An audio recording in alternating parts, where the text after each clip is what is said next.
өвчтний биеийн байдлыг хэмжүүлдүүл гэхээр ухаантай эсхийг тодорхойлдог. Хүмсэг буюу сармуусан дээр дарах хөдөлгөөнийг хийхэд бол өвчтөн хариу урвал үзүүлж бол ухаантай гэж үздэг. За хэрвээ өвчтөн амьсгал зогссон байх юм бол нарийн утсыг хамрын орчинд тавихад бол хөдөлгөөн үүсэхгүй амьсгал зогссны шинж юм аа.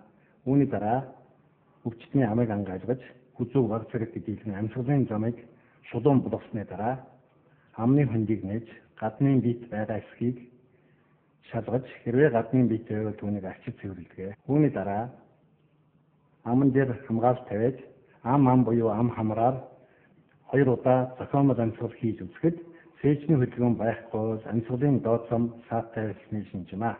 Энэ нөхцөлд ухаангүй хэрэглэдэг хэмжээний аргыг хэрэглэдэг. Аюултай орчинд 2 гараг давхарлан тавьж хүчтэй шахах хөдөлгөөнийг хийснээр амьсгалын доод замд гадны бит гадагшилж өвчтөний амьсгалын зам чөлөөтэй болж эхэлдэг. Энэ зураг дээр амьсгалын замыг шалгаж байгаа байдал байна. Фэйж төхөцөн хөдөлж байгаа явдал амьсгалын доод зам чөлөөтэй болсныг харуулж байна. Одоо амьсгал бүрэн сэрэлсэн эсхийг шалгаж байгаа байдлыг та бүхэн харж байна.